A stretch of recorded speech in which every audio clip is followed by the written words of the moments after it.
We're going to begin today. We're talking about the BRRRR Blueprint, how to buy, rehab, rent, refinance, and repeat. All right. Let's do a 3, 2, 1. A 3, 2, 1. Shh. Okay, just like kindergarten. 3, 2, 1. Perfect. Thank you. That was easier than I thought. All right. We have a release notice of filming and photography. Read the block text as fast as you can. 3, 2, 1. Basically, it means we are taking your picture. So if you're in WITSEC, leave now. All right, leadership intros. My name is Daniel Nice. I am a realtor with the Kaza Group. I got started back in 2020. My first 3 years in the business, my income, my take home, was multiplied by 2, by 4, by 6 in my first 3 years by learning from Mr. Matt Megel. I am also a community leader here. I like to think of myself as a connector. I like to connect people with whatever they are missing to get them to that next deal in the next 30 days, not the next 30 years, right? Let's get a move on, right? You're coming out here, let's monetize the event. So that's me. If you need my information, it's right here, or just come up and meet me when everything's all done. Mr. Matt.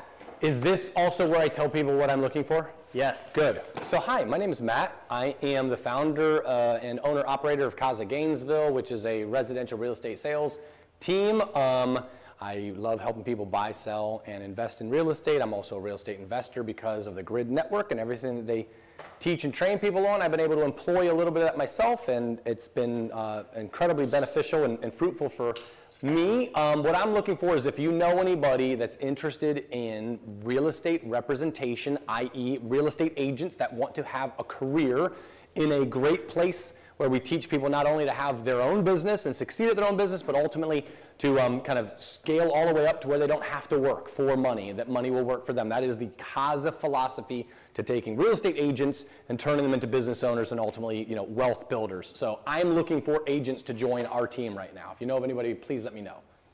Awesome. You want to snap his information? Yeah, 3, 2, 1. Here we go. All right, we're going to do our first breakout of the night where you're going to be talking with the people at your table. This one's called Pitch Perfect. You're going to be telling the people at your table your name, your job. I find the job to be helpful because this is where you can tell people how you provide value, right? How can you help us, right? And also, consequently, how can we get you paid, right? How can we send business your way? And then make a request at the table. How can the table help you? What are you looking for? Ask a question, whatever it is you need. You're going to have 5 minutes for this breakout. Get started.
Keep going. We're going to keep it moving here. Keep it moving. Okay, so what is GRRRR? GRRRR is a global real estate community built by investors for investors. We try to make investing accessible through association. Usually you are just one relationship away from your next big break, whether that's a deal or whether that is going to be something that is going to transform your life, like my relationship with Matt has transformed mine. Throughout the year, we're going to be covering a lot of different topics. Right now, we are covering BRRRR, which is the first time that we transition from transactional wealth into residual wealth, the kind of wealth that you can retire from. So that is why we brought a guest speaker today who actually is a good friend of yours. You've known him for a long time. Yeah. And he's going to be helping us out with some stories on how you can do this right and how you can avoid doing it wrong. Okay. I'll go back real quick. Yes, sir. And next month, just a real quick trailer for next month, short-term rentals, i.e. kind of like the most lifestyle relevant real estate investing. I just, in February of last year, bought my first short-term rental, which was an Airbnb at Lake Anna. And thankfully, through what I learned in what we're going to cover today and learn kind of like the long-term rental space and so on and so forth, was able to spend a bunch of time down at this Lake Anna property. But what's cool is I left yesterday and I've got this lake house booked straight through the month of August. Probably somewhere around $12,000 worth of revenue will come in through that in the month of August. Now, once again, September's sparse, and I got nobody renting in October, so I'm not saying it's always that way. But as a good month, August is going to be a $12,000 month. So next month, we're going to be talking about kind of how to do that at a high level. And then midterm rentals is something Dan is particularly interested in, has gone a really, really deep dive on kind of how to cater to the traveling nurses and the midterm rental thing. So we're going to be covering that. Yes, I saw your hand up, Mark. What's up? Are we allowed to interrupt you while you're talking? Yes, absolutely. Yes, anytime. You have a $12,000 gross revenue number on that short-term? For the month of August, yes. What's your rough cost of owning that property? Probably just under 5K. Under 5, so you're clearing 7. roughly 7. I wanted to make sure that I got that number before clapping. $7,000. Thank you. Now, granted, I'm going to have 5K in September, and I've got one renter so far. So, like, I got to do it every month. But yes, that's a great month. It's a good month. Yeah, we'll be okay with that month. Yes, Mel, what's up? I'm coming for the first time. What about previous classes? So we. Access it? Great question, Mel. What a stinking plug. So, Elise in back, our AV and really orchestrator of all things, and Dan's amazing wife, who's having their second child at the end of the year. So let's go. She has posted every one of these previous trainings on our Grid Manassas Facebook page, correct? Elise, am I saying the right things? It's on YouTube. Facebook and YouTube. So, but do the Facebook thing, because like we need that page to really kind of be a place where people can kind of start conversations and talk about different investment deals. So yes, you can go all the way back to January and go through that. Next month we're going to do short-term and mid-term, and then we're going to go into house hacking. I'm guessing I know who our guest might be there. In October, our guest is affectionately known as the House Hack King. He better be available. I'll be pissed off. Anyway, so but that's going to be back in December. Good, you locked him in. Okay, so anyway, I just wanted to kind of tell you a little bit about what you're seeing today and how it falls into a larger picture. Please continue. Another way to answer that same question is just book a call with us and you'll get the private version. There you go, boom, boom. One time. That's right. All right, BRRRR Blueprint. Let's dig in. Important legal stuff. Don't sue us. That's all it says. No, just to avoid lawsuits, it's saying we are not pros that you need to take all of our advice carte blanche. Please do your own research, and we are simply speaking from our personal experience. You need to do everything you can to protect your own private interests. Perfect. All right, so what is BRRRR? It is buy, rehab, rent, refinance, repeat, and this is the direction you're usually taught these things. But the first book I ever read that actually got me started on my self-improvement journey taught a little lesson about beginning with the end in mind. Does anyone know what book that might have been from? Good to Great. Nope. Dang it. 7 Habits? 7 Habits. 7 Habits. Dang Very it. nice, Davey. Right, give him a gold star. So let's start at the end and work our way backwards. Pull an Uno reverse. All right, so we're going to start with the repeat. Why would we want a strategy that allows us to repeat? Why BRRRR? Well, it's because 50 bucks a month of cash flow is not going to make you wealthy. Let's be real, right? You're not retiring off of that. You're going to need scale if you want to retire from a real estate strategy, right? So that's number one, scale. Number two is the ROI. If you're actually able to return to yourself at the end of a successful BRRRR all of the capital that you originally invested into it, then you're just dividing by 0 on whatever your return is going to be on the rent, right? That's an infinite return, right? If you take that same 50 grand and you just keep reusing it over and over again, and you're just stacking properties that you essentially didn't pay for, that is a great way to achieve scale.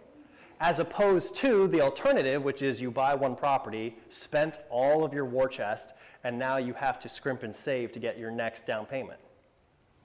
So that's fundamentally why we BRRRR. Yes? So that is all accurate, and beginning at the end in mind, you may need to give a little more context here. So we're going to need to figure out what that LTC, loan to cost, is. And if you don't know what the cost is, again, I'm going to go through that in the example.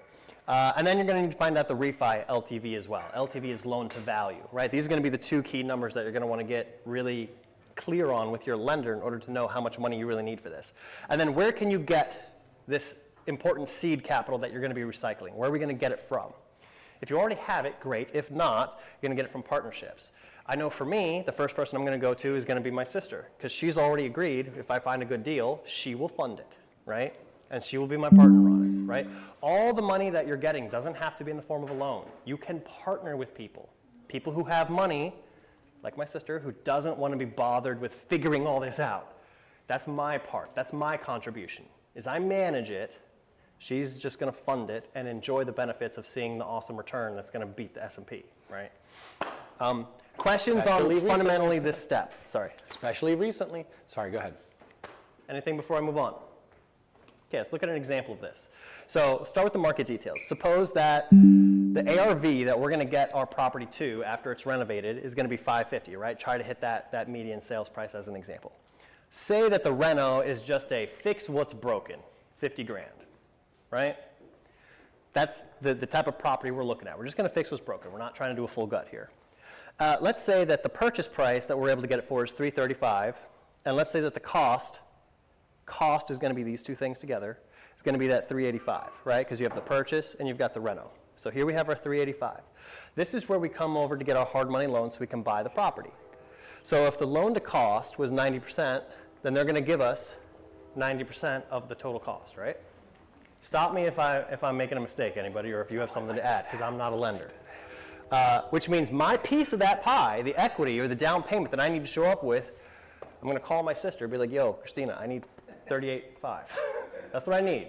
This is what I'm putting in, okay? And then I get that loan, we buy it, we renovate it. We're going to have to refinance in order to pull the money back out after it's rented, right? So this LTV, this loan to value, is they're only going to give me a long-term loan, probably a DSCR loan, for 70%, right? So that means I'm going to pull out $385. Now that $385 is more than the loan that I have to pay back, right? Why is this worth more? It's because after that reno, I was able to get this, which by the way, sick deal. Good luck if you're getting this number. But if you got this and you raise the value after renovation up to this $550, then that's where we're able to pull out all this money, is because we're basing this refi number off of how much it's worth now that it's all fixed up and rented. Okay?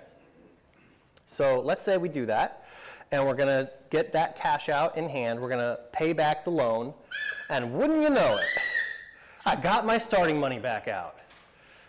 That's why I picked these numbers. Basic rule of thumb, if you're just trying to get a sense of whether a BRRRR is even possible on this property, is treat it like it's a flip.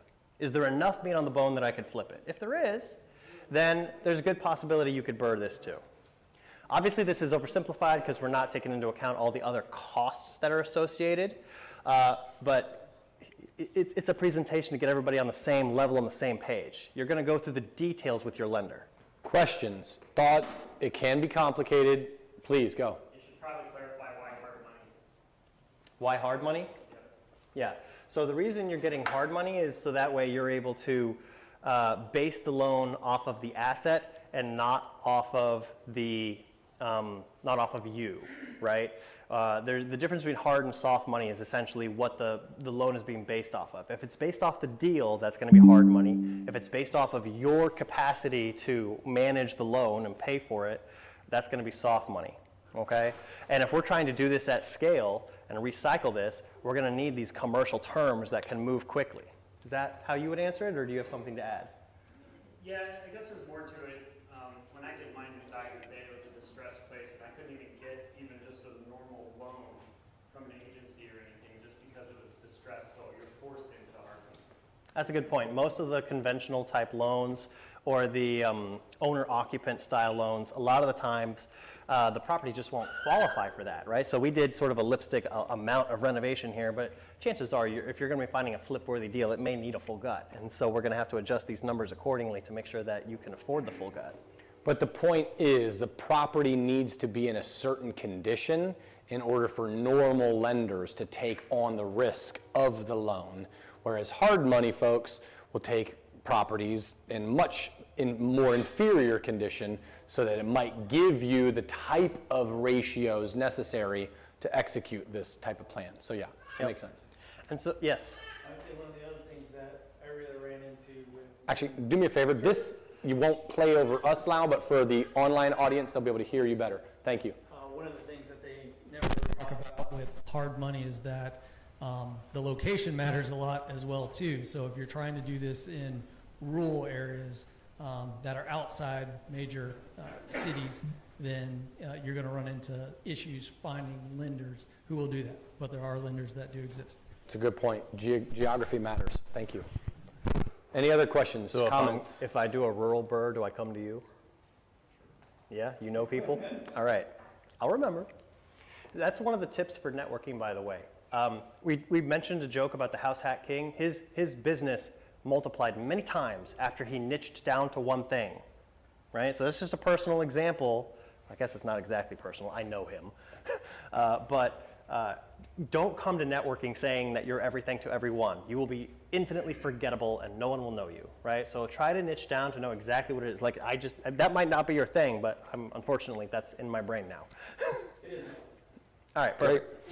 Okay, other questions on this before we move on? Because conceptually what I'm trying to help you do is first we understood why we're doing this, and then if you're going to pursue this, you next need to really understand the numbers. And if you don't feel like you have a grasp of the numbers, talk to a lender because they help people math out if this is a deal or no deal all day long every day.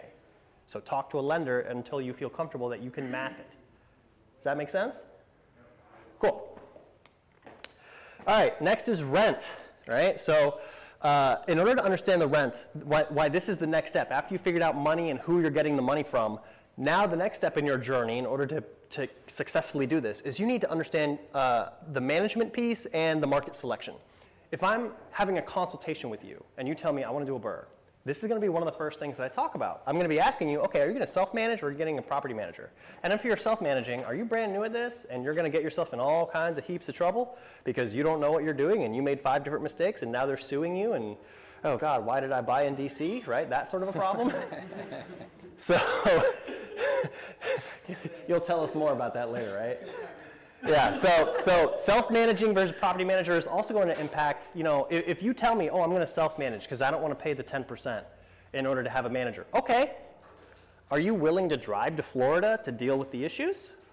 You have any family in Florida that can handle this for you? If you don't have boots on the ground, I wouldn't buy there. So it's going to restrict where you're willing to go. If you tell me that the furthest you're willing to go is 30 minutes, now we know a little bit more about your buy box.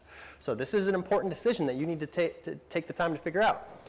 The next thing is to understand what kind of a market you're in, because you're going to be calculating your returns differently if you're in a cash flow market or an appreciation market, right? You cross that border and go into West Virginia, you're in a different world, right? West Virginia, we're not talking about the kind of prices you're seeing in McLean or Alexandria, right? It's different. So if you're coming to an appreciation market like ours, understand it's going to be like, to cash flow for a long-term rental, like 50% down at today's rates, right? You're not going to be able to handle, 5% down, 30% down. You're probably not going to cash flow at that number. So you're going to need to take that into consideration, where your return is going to be less the cash flow in our market, and it's going to be much more watching that grow. Who was you're the one who helped me sign the paperwork for my condo here, right? Yeah, so I bought a condo here in Manassas like 2 or 3 years ago. At the time, it rented for $1,600. Guess what it rents for today? $1,850. You're super close, because that was like an actual rental from like a year ago. No, it's like $2,000 now. It's like $400 of rent growth in like 2 or 3 years. Now, granted, it's been a heavy inflation couple of years, but wow. So that's the game you're playing here. You want to see the improvement in the value, and you want to see that, yeah, it's going to take a lot of equity up front to not be losing money, but then it gets better every year.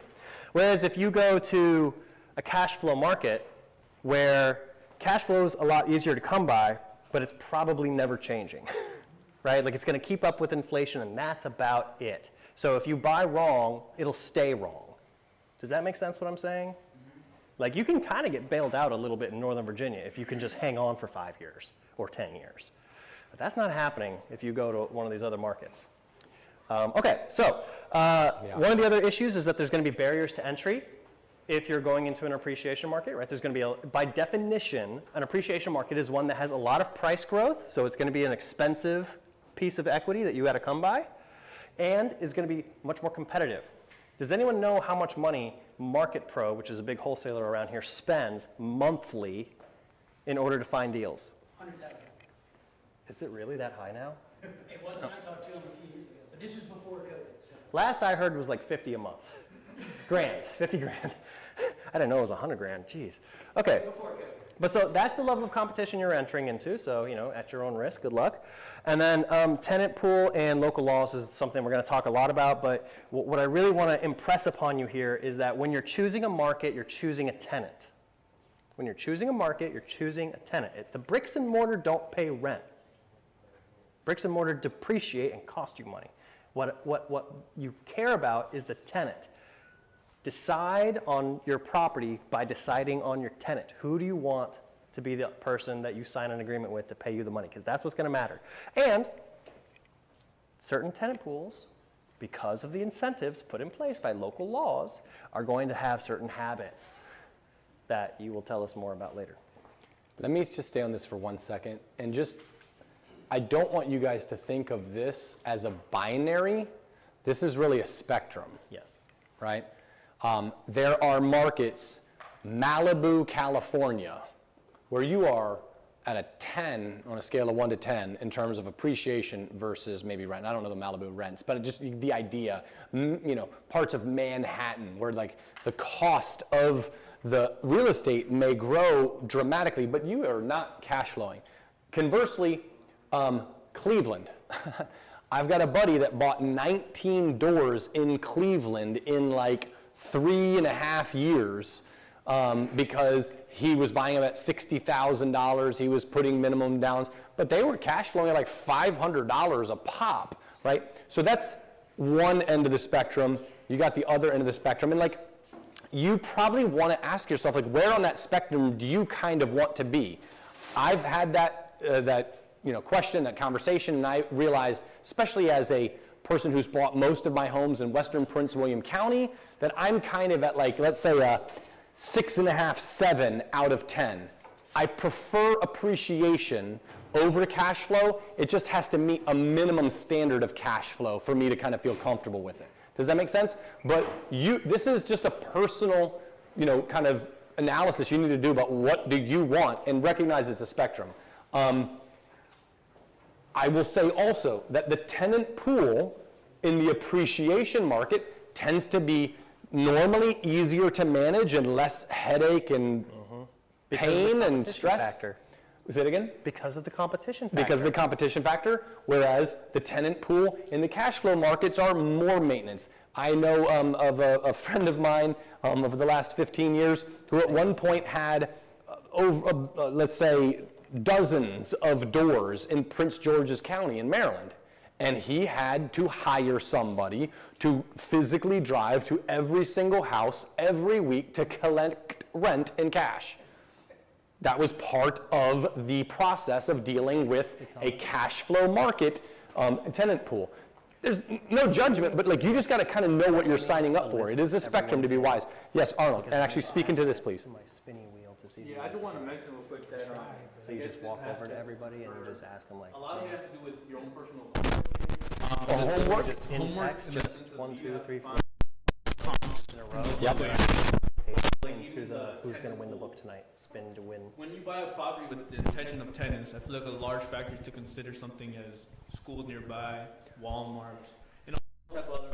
About just price point, you know what I'm saying? Just Trader Joe's, Wegmans, Exactly. Starbucks, the whole thing. The main highways as well, those different routes, especially in this area when everything's kind of directed to the D.C. northern Yep. part. So I just Yeah. wanted to mention Good point. Okay, cool. I just wanted to add that little piece of the spectrum versus buying. Okay. Anything else before I go to the next slide? Cool, let's go. All right, when it comes to the rehab, and we're talking about design and budget, first golden rule is don't over-improve, okay? Nobody is going to pay you the level of extra rent that it will take for you to put in like a golden toilet, okay? It's not, first of all, they probably won't even like it. So make sure you're not over-improving. You should mostly be fixing what's broken, and of course, check the comparable rentals. That would be first. Before I consider purchasing a property, I am looking at, out of all the rents, what do those houses look like? Like, get your realtor to pull up the entire set of listings and print out the pictures for you and look at them, right? You need to understand what it is you're comparing to, because if this rented for $2,800 and this rented for $2,500 and you open the pictures and they look the same, that's going to be confusing. You're going to need to figure out what is happening. But if you try to do like a full gut to make it beautiful and you have no comps that show you what that would be worth, you just took a risk, right? Because there's no data to show you what that actually, like how high above the highest comp will that go? You don't know. Can we actually go back one slide? It plays into the rehab thing as well, but I want to just use this slide. The only other thing to just mention here that I think is valuable is, remember, you're only doing this as a snapshot in time. Especially as you're more over in the appreciation market, my rule was, if I can buy a house with 25%, and this is Western Prince William County, Bristow, Gainesville, Haymarket kind of market, right? If I can buy a house with 25% down, and those purchases were, when I haven't bought a long-term rental in that area since 2021, maybe 2022, but if I could do that and I was putting 25% down on a $300,000 to $400,000 property, and it was going to earn me $250 a month in rent, which is not a lot. You do the math on how much cash I'm outlaying, 25% down, with the house starting with the number 350, 375, and I'm only getting back 250. That met the qualifications for me. That was my personal, because over time, in a good market with good tenants and appreciation, that 250 was going to become 400, was going to become 650, was going to become 875 over time. So like everything that we're talking about this on a spectrum, and we're talking about the renovations, but just remember, you're not stuck in 2024. This does change over time. You just got to be able to have a little bit of forecasting in that. So sorry, go ahead to the next one, because it does come to these. Like, great, you can only look at comps right now, and you're going to do your analysis and say, is this something I can purchase right now? And if the answer is yes, move forward. If the answer is no, then you can't. But know that this is going to evolve, especially if you're in a market where rents you would expect to increase over time. Go ahead.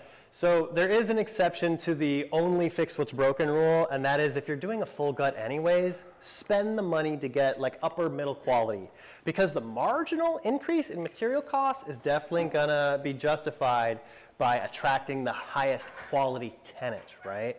What you want, again, is a good person, not a good set of, you know, bricks and mortar. So if you're doing the gut anyways, the difference in price between just a little bit nicer materials should be worth it in that case, right? Okay. Finally, we get to the part where you're ready to buy, right? If you understand why you're doing this, you figured out the money piece and where it's coming from and who you're calling. That way you can move quick when the time comes. If you understand your market, so you've really dialed in where you're looking. If you understand what the level of rehab is going to be and who's going to give you your scope of work. If you've done all that homework, you're finally ready to go buy. So let's go buy it, right? This is going to come down to networking and negotiating for most of us, right? The networking piece is probably the easiest out of the 3 ways to acquire deals. You can do prospecting yourself. That's going to give you the highest quality stuff if you're good at it. If you suck at it, it might be like a 6-month regret of you trying to have a part-time job that you didn't cut it at. So if you're going to try that, I recommend Mike Capello with Sell Simply. He does a great job every Monday. You can hop on and learn how to wholesale from him. Networking, going to be the easiest way. Again, just buy one of Mike's deals or whoever. Is anyone here a deal finder? Wholesaler? Deal finder, wholesaler, stand up for a second. All right, so this should be everybody's best friend from now on. Before you leave, get their numbers, right? Because that's gold. So networking is going to be the easiest route usually. And then, of course, marketing. If you are ready to compete with Market Pro and build a business and have repeat deals, spend 50 grand a month, then, you know, we can talk about marketing. So that's first. You got to figure out your acquisition strategy. Deal structure is going to be the next piece that you need to understand. How are you actually structuring this? If you've never done it before and you don't have any of the documents, you're going to need to have like an agent who's done it before or a mentor, which could just be another investor. Usually the best way I've found to get another investor on board to mentor you is to say, let's do a deal. That way they benefit. Right? They benefit. You want alignment of incentives.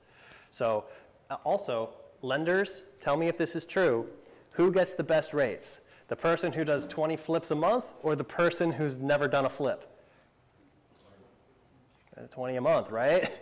You do get risk-based pricing. And if this is your first time, you're risky, right? You're risky. So the way to shortcut that is to partner with someone on your first couple of deals until you actually have a track record. That way you can get the better rates, which makes these marginally better. And then, of course, the best deals are the bad ones that you avoided, right? We don't think about it that way, but really, risk aversion is key in something like this. If we're trying to find a flip quality deal and you thought it was going to be a lipstick and you opened up a wall and oopsie daisy, now it's triple the reno budget. You went from recycling your capital to doing capital raising to try to come up with a shortfall.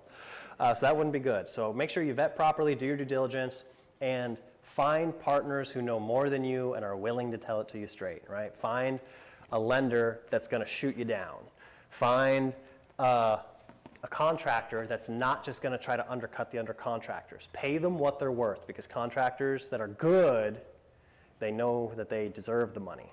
Right? So they're going to quote you a real number. Questions on this? Sweet. Going once, going twice. All right. So we're going to do it. Good. If this is the next slide, because we're doing a new slide thing. Go back.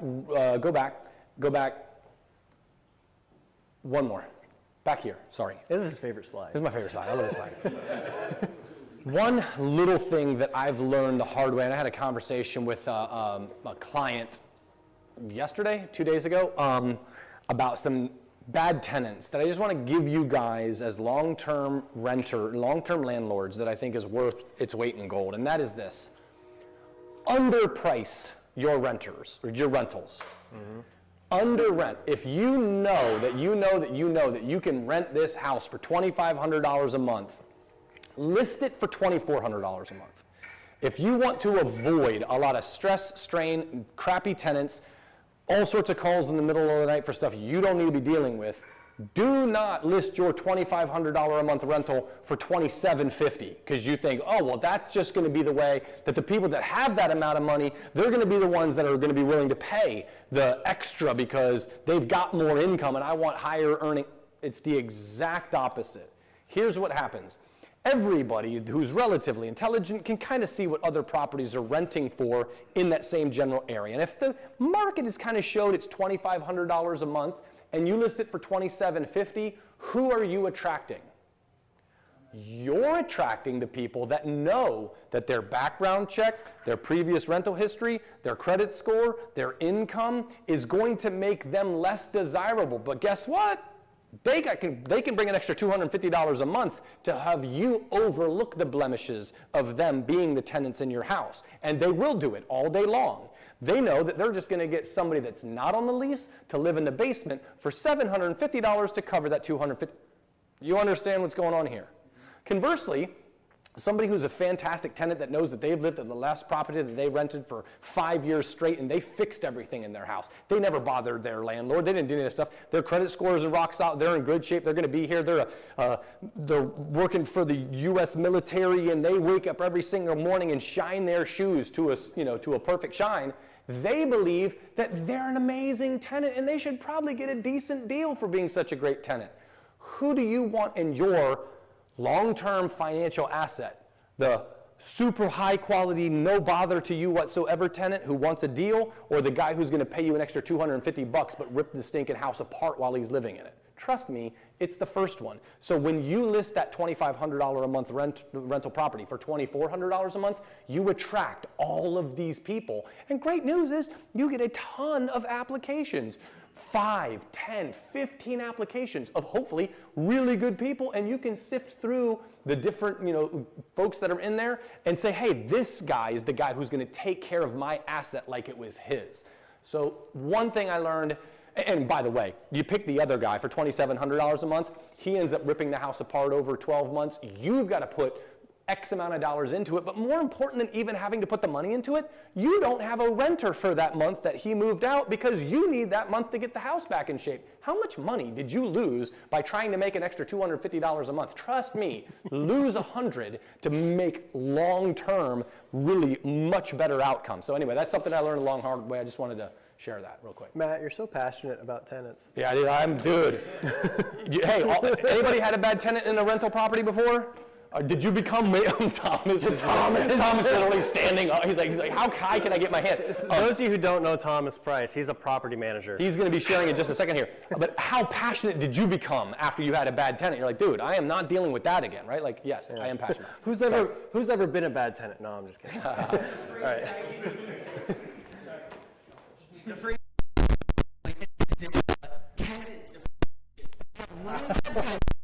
tenant. You can't spend the money you had it before, and so now you get another bad tenant.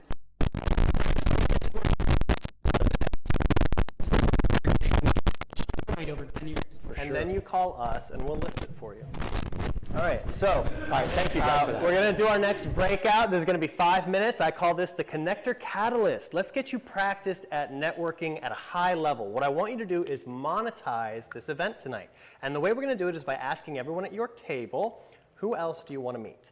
Because there's this thing called a connection fee that after you get good at this, you can start asking for. Because if you were to ask everyone here what they needed, who do they need to meet, what are they missing, could be that tonight here's an example. Earlier this year, I met someone who was a agent. The agent needed to find an entire portfolio for sale because he had a whale of a buyer that was hungry to buy a whole portfolio and didn't want to be bothered with individual purchases. A couple days later, I was at another networking event, and guess what? Somebody had a portfolio for sale, right? Now, as it turns out, that one didn't work out, womp womp. But it's the kind of scenario where I could have collected a fee for connecting the parties together. So get good at knowing what people want and help them. And if you help enough people, you can get your cut. Now, Tonight, I'm not asking you to necessarily get the connector fee. I want you more to just practice learning what people want. Unless you can.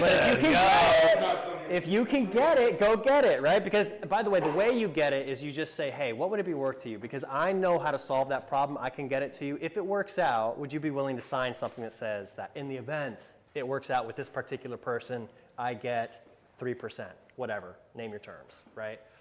Because I know a lot of us, right? Like if somebody said that they had my dream deal, all I need to do is pay them a fee, I'd pay that fee. Anyhow, 5 minutes, talk to your table, find out, write it down, get your notes. What do these people want? Who can you introduce them to? All right, go ahead. Boom. I'm gonna go through a couple sponsor spotlights because hopefully the people that you're missing are in the room, but if they're not, if you know, by pure chance, you just don't find any lenders tonight that you jive with or something, let's go through our sponsors. Sell Simply, Mike Capello, every Monday, he teaches you how to wholesale for free. People have gotten deals this year that way, their first deal, they were so excited, it was great. So he's also a grid chapter leader in the Shenandoah, right? So if you want to go out towards Front Royal, Winchester, he's your man, right? So he's a deal provider, connector, yada, yada. He's not coming all the way out here driving an hour just to pitch himself, but I pitched him. Next, Coleman, stand up, my man. You're our money man. Coleman, come down here real quick. 30 seconds. Grab Come the on mic. up here. Come on down. Get your second to I really need say to get whatever like you want. that Price is Right music and just. How's it going, everybody? So I'm Coleman. Great to see everybody. I'm the sponsor, obviously. I do mostly conventional lending. So if you're just buying a primary residence or if you're buying a rental property, I can work with you. Talking about the BRRRR method earlier, right? And so if you buy a property with hard money, for example, I can help refinance out of it into a conventional loan, and I do also do DSCR loans for those of you that need to purchase in an LLC or just want to do it that way for debt-to-income ratio or credit reasons. And so great to see everybody. I see a lot of familiar faces, and I'm looking forward to networking with everybody here. What's a typical cash out refi LTV? For a conventional loan on Yeah. a single unit property, you can go up to like 75% for a Okay, cash good. out That's better than refinance. the numbers I had up there. See, this is why you compare. Yeah. DSCR sometimes you can do up to like 80. Yeah, there you go. That's better. Yep. More money you can pull out, the closer you can get to that infinite return. Absolutely. Let's hear it for Coleman! One thing also, Oh, sorry, we're not one done. more thing I wanted to bring up just on the topic of the numbers earlier for like the refinancing. One thing that I just want to bring up is important is considering the cash out piece of it. So if you're going to buy it and there's a down payment component to it, or if you're buying with hard money and you're financing the renovation component to it, there's something called a seasoning period that you need to think about. So with a conventional loan, like if you're putting money into a down payment or you're putting money into the renovation part, there's a 12-month period before you can conduct a cash out refinance and pull that money back out. And so that's a long time, right? DSCR loans, a little bit faster. I can do them in 6 months. Different lenders have different terms for DSCR loans.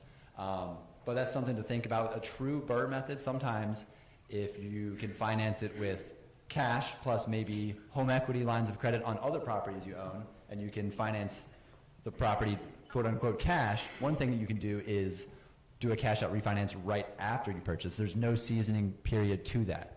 And so that is one way, buy it totally cash, day after closing, pull all of your money back out. That is, really infinite return, and you don't have to wait the seasoning period. Nice. So awesome. Thanks. Yay, Coleman! Woo! All right, next sponsor, if you're looking for hard money, we've got Cherie Warwick, who I think lives in Maryland, so she's probably not showing up, but she is a great lady. She can help you with your hard money needs. Thomas! Come on down! Yeah, sorry. Hey, I am Thomas Price, and I for property management, pretty straightforward.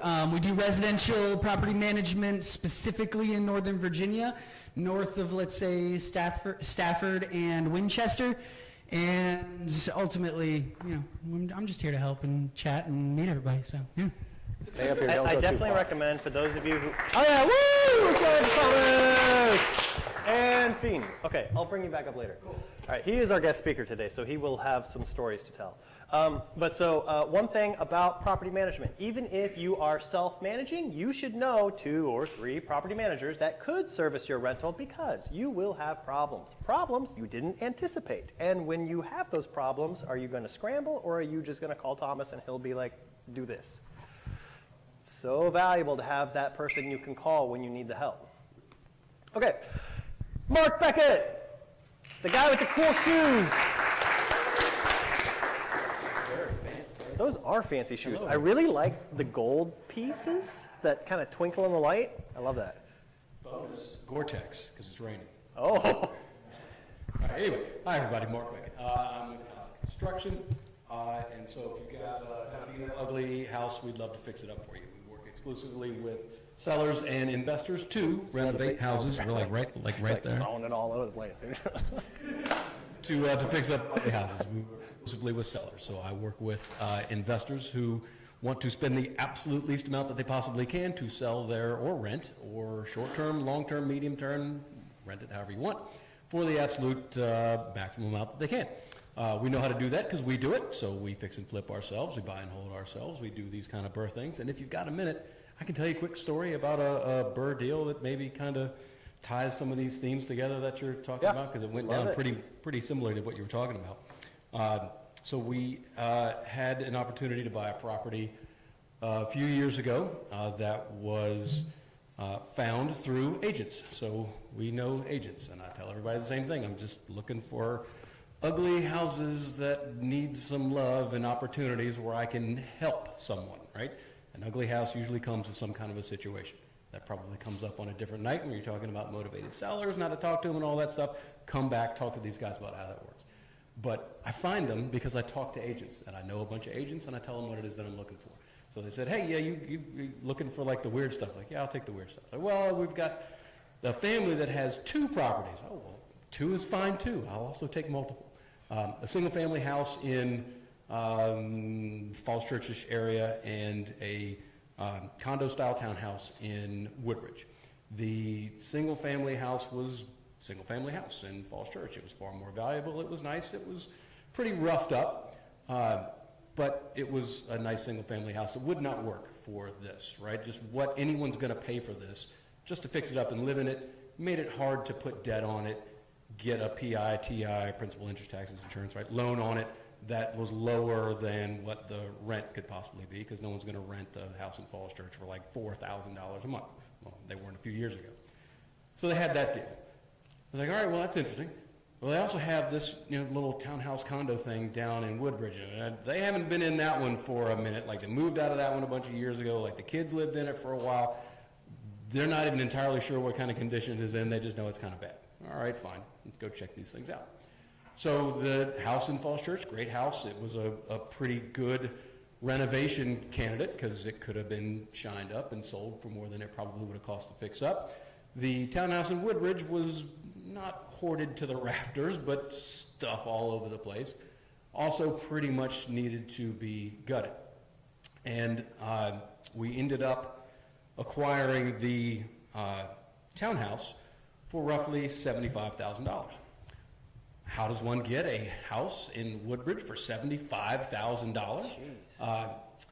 We paid probably $50,000 more than we could have, would have, should have on the single family house. That's okay, because I just wholesaled that one to somebody for a couple of bucks, and they went nuts and put an addition on it and did other things that I'm not looking to do. We're able to extract value from that deal, but I said, all right, fine, we'll give you what you're looking for this one, but you got to help me out on your little beat-up Woodbridge thing that's hoarded and molded and hasn't had the water turned on in 6 months. I will take it absolutely the way it sits. You get to walk away from both of them. You get your price up here. Just help me out on this one down here. And they took that deal. So acquired the house for $75,000. It needed about $50,000 worth of work because it was in pretty rough shape. So we get ourselves a private money loan, as we were talking about, right? That maybe cost like $8,000 to $10,000 over the 6 months that we had to hold it for those seasoning reasons that Coleman just mentioned. We used the private money to fund the acquisition and renovation, so borrowed about $100 on a need of like $135, something like that. Had to fund the rest in cash, but me and a partner that I like to work with came up with that amount of money, put that in our deal, fixed it up, did a slightly nicer than just fix what's broken renovation, to your point about what kind of renovations to do. Comps in the market supported, didn't have to be like the cheapest Formica countertops and a totally white appliance package. You could spend like the extra $1,000 on the stainless because everybody's got stainless now, right? But it was remnant granite. It was the cheapest Depot 99 cent a square foot tile, just there, clean, new, nice, nothing knocked down, nothing moved. I don't even think it required permits because it was literally just pull and replace, right? We didn't move anything. So fairly light duty renovation, just everything kind of had to be touched. Did that work though, got it renovated to market spec for the rental market in that area. And then we rented it out, to Matt's point, where I think it probably could have rented for like $1,750, $1,800 a month. We're at $1,650 because we got a bunch of applications, chose one from a guy who is still in there to this day. I haven't seen nor heard anything from this guy in 5 years because I have a property manager in place who, if he has issues, calls him, and we saved up a buffer after a few months that paid for the janky water heater that he didn't care about because he was getting a good deal. He doesn't call when the door doesn't latch. He doesn't call when the gate doesn't close. He's just happy because he's in at below market rent that we haven't even raised very much over the past 5 years. Dude's not going anywhere. But meantime, I just get checks in the mail that I don't have to worry about because my manager collects it. If there's a problem, they take care of it. So after 6 months, though, we don't want to keep paying those hard money rates because it didn't come up, but you pay a little bit more than you do for Coleman's very nice, nicely priced DSCR loans. But you pay for flexibility. You pay for someone to take the risk on your dumpy, dirty house that needs work, right? And you're going to pay it back in 6 months. Banks don't want to get paid back in 6 months on 5-6% money, right? They want that stuff out there for years and years and years. That's how they make their money. So that's what your private lenders are for. So 6 months, go to our lender. Hey, got a tenant in place. It's cash flowing $600-ish a month because PITI on even a $56 some odd thousand loan that we ended up getting that was 75% of that after repair value because after we fixed it up, this house that we bought for 75 is now worth like 190, right? Got, I think, all but maybe a couple $1,000s back of the money that went into that by refinancing into that DSCR loan. By the way, the R part of refinance, you can do more than once. Why not wait a couple of years, pay down a little bit of the loan value? By the way, I'm not paying anything. The tenant's paying it all, right? I got all my money out of it. Refinance again. If you want some more money, you can take more money out. If you want to just get a lower rate, if rates have gone down, which we suspect maybe they will in the next couple of years, right? Anybody that has property now, be aware that you can always refinance and get better terms. Lower that term, increase cash flow. So win-win-win using exactly this strategy. Know people who come across people who have problems that you can solve. Know people who can manage properties. Know people who can refinance them for you. And it just works. The rest of it is just advertising, negotiating, telling people what you do. And that's all that we do to find our deals, and it works really well. So awesome. That's how it worked for me, and it'll work that way for you. And thank you very much. Thank you very much. Thank you, Professor. And they say you can't do a BRRRR in this market. They got to talk to Professor Bex. The other sponsor, Matt and me, right? So if you have any real estate related needs, we're your men. Ooh. Still be able to close it and get paid. And what that looks like depends on exactly what you want out of that particular opportunity. So we're going to have to discuss it case by case. But the point is, we will help you actually get into action if you think that there's an opportunity and you just need the help, right? By the way, asterisk must be an actual deal. We cannot make magic happen. So if there's nothing there, like, please don't blame us that you brought us a dud. Like, all right. Speaker, Thomas, it's your moment. It's your time to shine. We asked Thomas to come out here so that he can tell us a little bit about the selection of a good tenant / picking the right property in the right place so that you get the right tenant. So, Thomas, give us a case study. Tell us what you got to say. If I actually just run? Yeah, you can drive, and you just gotta. If you want to take me back to the drive file. Yeah, that's what I'm doing here. Perfect. Here's your drive. Okay, guys, how's everybody doing? What's up? Great, bro. So I've got a case study that I was going to show and talk about. Now, obviously, I want to preface everything with saying, hey, you're getting the property manager's perspective here. Okay, so I'm not a flipper, I'm not concerned, guys, but from a property manager's perspective, when I'm thinking about BRRRRs, these are the kinds of things that I am considering. So let me make this full screen. And I'm going to start by just talking about an actual deal that one of my clients did. So obviously everybody knows BRRRR, first step, you got to buy a place, right? Now, we live in, Daniel talked about, a appreciating versus first step, cash flowing you got to market. buy I would definitely right? say, yeah, we live in an appreciating market. That means it's harder to find a deal that cash flows, but you're going to be making more on the equity over time.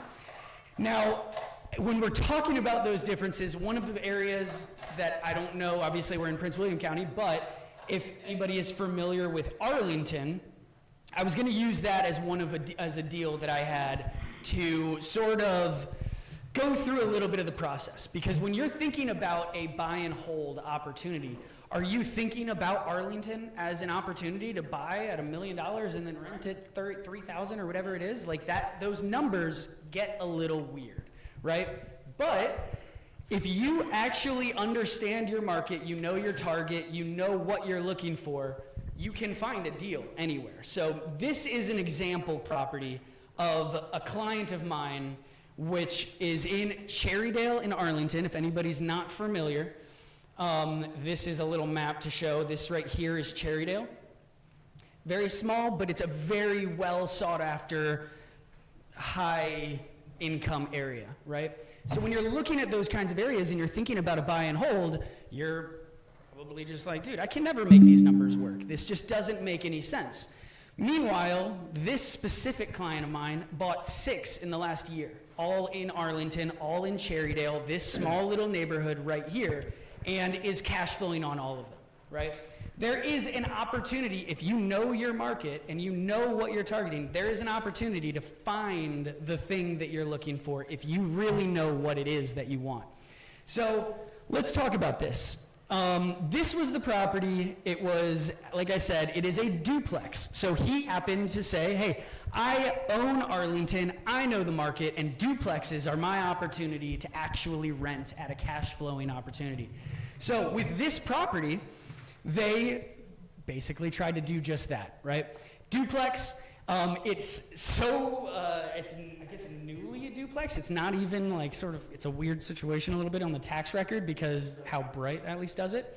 But this property he picked up towards the end of 2022 with $950,000. So he got a $950,000 completely destroyed property.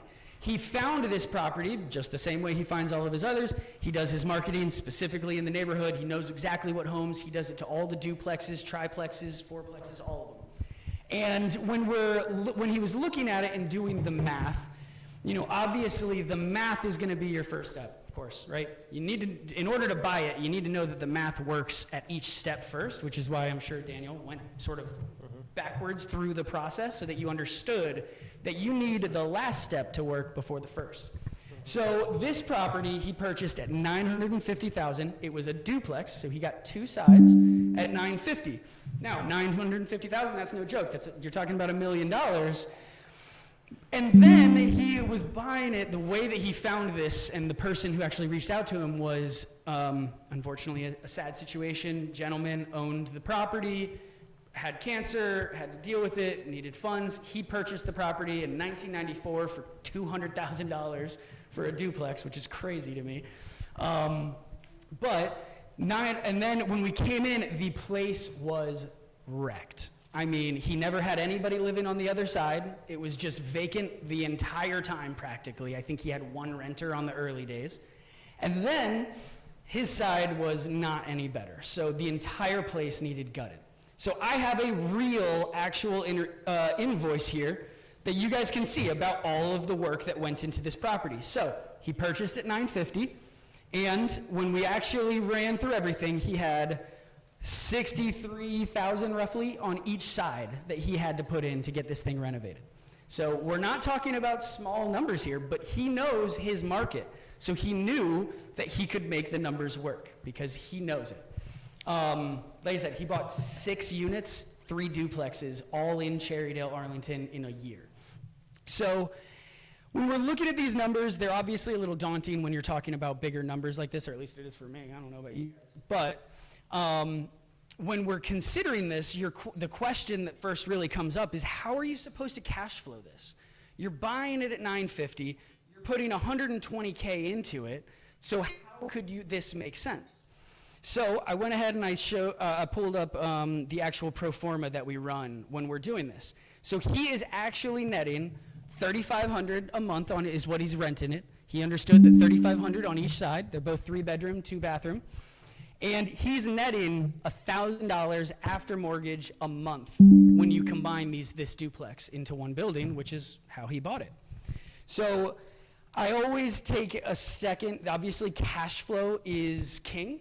You know, everybody says it, and cash flow is massive. So being able to get $1,000 a month out of it when you're putting in all that money is huge.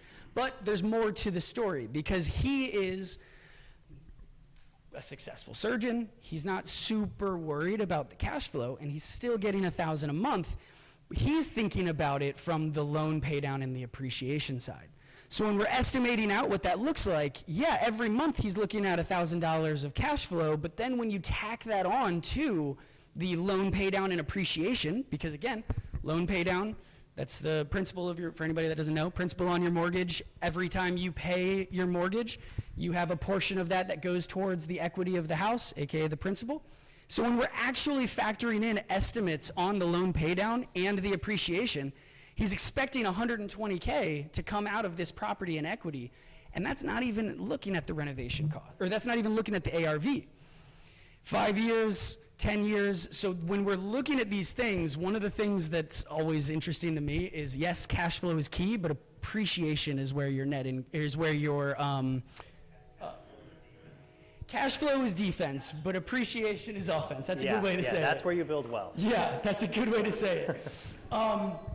And we have the actual numbers of after his renovation of what all goes into this property. So we can see gross rents, we can see vacancy estimates to get the total income. We've got the utilities during vacancy, we've got maintenance expectations, because even though it was newly renovated, something's always gonna happen. You're always gonna have a hole in the wall or scratches, you're gonna need to throw paint, whatever it is. So when we actually go through everything, we're seeing that the net operating income before we take out the mortgage is looking at just shy of $5K a month that he was having. After we take out the principal and interest, that is where it gets his $1,000 a month. This is something that most people would tell you is impossible in Arlington. And I mean, it's right here. It's proven that it actually happened over the last year. I don't know if I uploaded it, but I actually had his whole, his raw numbers for his expenses and stuff. Don't think I uploaded it here, so I won't pull that up. But I only want to point this out to say that even when you're like, man, there's nothing out there, there's no way to find it, if you know your niche, you can find it, 100%. So before I move on, anybody have any thoughts or questions on that before I sort of move on? Because Arlington is definitely an area that most people are looking at and saying, hey, how could I ever rent that out? Yeah, that's definitely a different price point than my condo in here in Manassas. Yeah. It's a little bit different. I wasn't thinking about buying in Cherrydale, but I mean, you'll manage it for me, right? I'll manage it. Anybody want to help me fund it if I pick it out? That was my question. What was the interest in that? So this is why I wanted to use this one, is because he did not incur this, but he could have. Because he used his whole life insurance policy to actually find the cash. He was just stacking strategies. So he was exactly that, stacking strategies. So he used his whole life insurance policy in order to actually bring the funds in. He had a lower interest rate because of it, and he could easily pull the money out because now he has the ARV and the rental history to show exactly that, hey, this is working. The ARV is way higher than when I bought it. See, this is why I'm saying you don't need to know everything, you just need to know the right people. And one of the most important questions to always ask them is like, hey, who do you know that I should know? Because they will introduce, when you ask that question, like if I asked you, Coleman, you're probably not going to introduce me to someone who will not bring me any value, right? You're going to go through your mental Rolodex and be like, okay, who could, like selfishly, who could I show him that would be like really impressive? He'll be like, oh, I'm so glad that Coleman introduced me, right? So that's a really great filter. Imagine if everyone you met introduced you to the top 3 best people that they know in the industry, right? How quickly could you get through like 6 degrees of separation to the best people who could help you to that next level, right? So this guy who's stacking strategies, right? It's massive. So if he wanted, he could pull those funds out now by refinancing, and yes, he'd have a higher interest rate, but he'd also have the $120,000 that he put into the property. So stacking strategies, even if you don't have what they would call cash, there's ways to get it. And the thing is, it wasn't a BRRRR yet, but you can always do the refi 5 years down the road, 10 years down the road, multiple times. Do it once now, 10 years from now, when all this equity growth has happened, do it again. Right, pull out even more cash. 100%, 100%. He's not worried about the cash flow, lucky him, right? But hey, that's how it works. So I wanted to use this as an example to talk about how if you understand your niche, you can find your BRRRR almost anywhere, pretty much anywhere, because there's always people out there, there's always situations out there that you can help. I have a question. So these Cherrydale clients, are they a headache? They're the best clients I have. Clients you have, right? Yeah. That's usually the way it is, right? The more expensive the client, the less you actually interact with them, because it takes a certain kind of quality for most people to get to that level. And let's restate that just a little bit. I would say the more valuable the real estate they are renting, sure, the better the tenant, right? Yeah, well, I'm just saying, if they're bad with money, they won't be able to afford that for very long. Maybe. I would actually like to take a second and actually sort of contradict, because the truth is, if you know what makes a good tenant and you know how to find out or find the answers to those questions, then any property you can find the right tenant for, okay? People talk about Section 8 and voucher programs as though they're this like, oh, stay away, you know, evil, whatever. That is not even close to the truth. If you understand your market, you can find the best tenant out of those markets. Just don't shoot yourself in the foot, you know? I know people, and that's actually something that's actually an interesting sort of segue, because I wanted to sort of see what people thought in the room about what are opportunities that you could have as a niche, right? Because the buy is obviously going to be a really important thing. You have to find the property first that makes sense. And you have to make sure the numbers make sense throughout the whole process. And by the way, this $63,000 renovation, that doesn't even include everything. There were things that came up after the fact that it always happens. Nothing comes out perfectly exactly how you imagine it. We had issues with the ventilation. Then 6 months after the renovation, when we got people in, we had to completely change out the HVAC. It was like $5,100 each.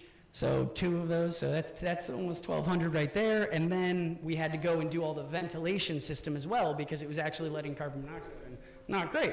Things can happen, and once you find them, you just have to make sure there's enough meat on the bone so that things can happen and you're gonna be fine. But an interesting segue talking about the voucher program is, I wanted to talk about how do you find a niche that can actually get you a property. And I was going to use a separate one, because obviously this isn't where we are right now. We're in Prince William County, Arlington's way up there, or whatever. So I was going to talk about a separate strategy that a different client of mine has used. He uses it in DC, but these are Prince William County numbers. And has anybody ever looked at what you get by having a voucher on a rental in Prince William County? Has anybody ever actually taken a second to look at it? Because the truth is, this sheet right here is an opportunity that people, I feel, overlook, right? Yes, there are requirements. Yes, you're getting people who are in low income in order to be there. Low income doesn't mean anything. If you have low income, but you have 2 decades of landlords that are telling you that you're the best tenant ever, yeah, I'm gonna have no problem with the fact that you have low income. You're getting it paid, and honestly now, source of funds is a protected class anyways, in Virginia. But if we scroll down, this is the section that I wanted to actually focus on, because this is an investment strategy that I have people in DC do, And I don't know anybody who does it here, at least personally. There are different groups. All of these, when you're reading these kinds of sheets, these are talking about voucher programs and how much you get in rent based on the number of bedrooms that there are. So in Haymarket, 1 bedroom, 2,800, just shy of 29. 2 bedroom, 32. 3 bedroom, 41. 4 bedroom, 49. There are some very significant jumps based on the bedroom count. I have investors who do nothing but voucher program investing, and they will find a property that they know has space for an extra bedroom. So instead of them having a 2 bedroom at $3,000 rent, they know there's space for a third, they spend the renovation cost to get the third, and now they're getting an extra $800 a month in rent. This exists everywhere. So it's all a matter of understanding your niche, understanding the right questions that you have to find answers to, and then putting it into practice. So let's say I wanted to make this my niche. Now, let's just say. Yeah. And I wanted to call you up to be like, hey, I'm considering 123 Main Street. What do you think? Would you be able to help me get an idea? Of course. The exact pro forma that you just saw is the one that I'll be able to send over. And we have it on fix and flips. We have them for everything. So it's not as difficult as people make it out to be, but it's complicated, right? It's not simple. It's just also not difficult. You just have to know your niche to be able to jump in. So Bristow, do you have a Bristow rental that's a 2 bedrooms, $800 extra, $700 extra here for a 4th bedroom? These are opportunities. So you have to figure out what your niche is that you'd like to focus on.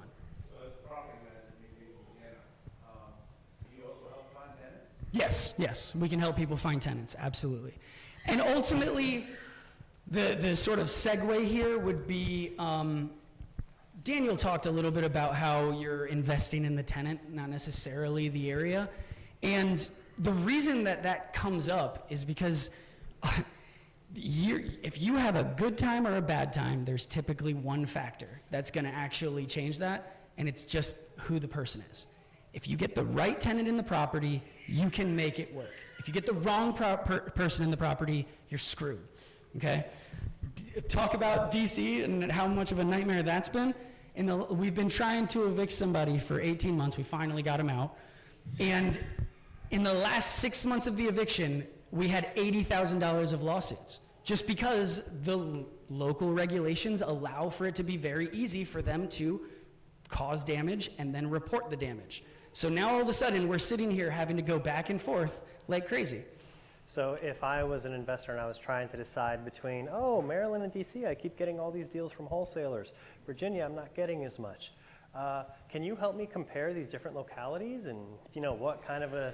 I can definitely paint the picture. But the truth is, it's going to come down to your niche. Whatever the niche is that you're looking at and buying is the one that you should know, and I guess it's not even that. It's not that you should know all of the ins and outs of that niche. It's that over time you will learn them, right? If you have a niche that is voucher programs in Prince William County, then after your first one, you're going to know 70%. After your second one, you're going to know 90%. After your third, you're going to know everything you need to know. So yeah, it's a learning process, but that's all this is, right? Thoughts, questions? Well, what's an example of something that could make a state tenant-friendly or landlord-friendly? Well, I can tell you DC has a $100 fee for them to be able to get an attorney. It's just they pay $100 and they get an attorney. They don't have to pay the rent for 12 months because they know that they're going to be able to extend it out extend an eviction out to 24 months. And that doesn't mean that you can't win in DC. Definitely not. But it means that you need to go in eyes open to understanding the asymmetric risk when it comes to fighting a legal battle with and have the right tenant, right? The one that I'm talking about right now, it was one tenant who had $80,000 of lawsuits that we dealt with over a 6-month period before we got them out. Okay, that's wild. 80,000, $100 on their end. Exactly. So there's a real, when you take the picture and you, instead of just look at the trees, you actually look at the forest, you see what you need to know. And when you know the right tenant is in there, you know pretty much no matter what, you're gonna be okay. I got my questions in. Guys, Anybody have any questions about just rentals in general? Because that's obviously my forte. You can break down a property you're looking into. Like your Arlington, or your client in Arlington, he had a duplex, but you can look for properties anywhere that can have a format to form your own duplex in the sense of private entrance and other things. Oh, if you do the research, yeah, and I deal with people who have condo conversions all the time. So it's a simple process. It's not simple, I won't say that. But it's a process that you can learn. It's a process that you can learn how to get it to be qualified for what you need. And come back in 2 months to talk about house hacking. Which, Mike Weber can say it all he wants. I'm actually the house hacking king. I taught him everything he knows. Wow, being recorded. All right. We can tag him. Anybody else? Let's give Thomas a hand. Woo!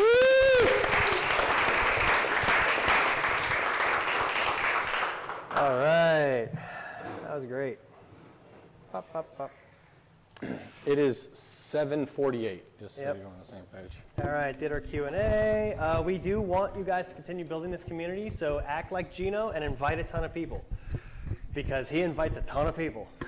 The more people there are in the room, the more opportunity there is for all of us collectively to learn and to grow, to connect with our next potential partner. We're going to do our next breakout, 5 minutes. What I want to, and the reason we're doing this is so I have a chance to prepare the referral raffle. We're about to give away our book and send you home, or if you want to stay and network more, you can do that. But while I'm prepping that, I'm going to encourage all of you to build your brand with your audience. Most of you have a sphere of influence of friends and family, like my sister is willing to invest in my deals because she knows I do this. Don't be a secret agent. Let your family know that you have an interest in this and that you're here doing stuff like this, because you can unlock some hidden opportunities. By the way, if I meet you, who was it that followed me on Instagram from yesterday? That was you, right?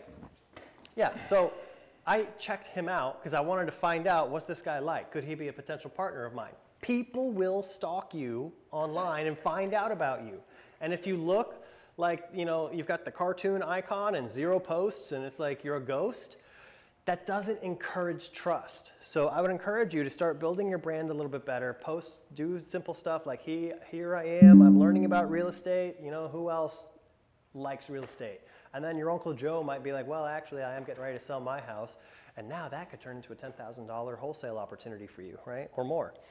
Helps you solidify connections because we're able to connect better since we linked up online after that. And of course, you can cross-pollinate audiences. I met a girl earlier this year who has like 100,000 followers or something. And so we did a shared post together, and that brought a lot more relationships into my life, more people that I got to meet because of that shared post. So think about building, right? So 5 minutes, talk to whoever, do whatever, but I'd encourage you to make a post while you're doing it. Maybe take a picture with someone that you met tonight and be like, hey, I met so-and-so. She, wants to do an Airbnb or whatever.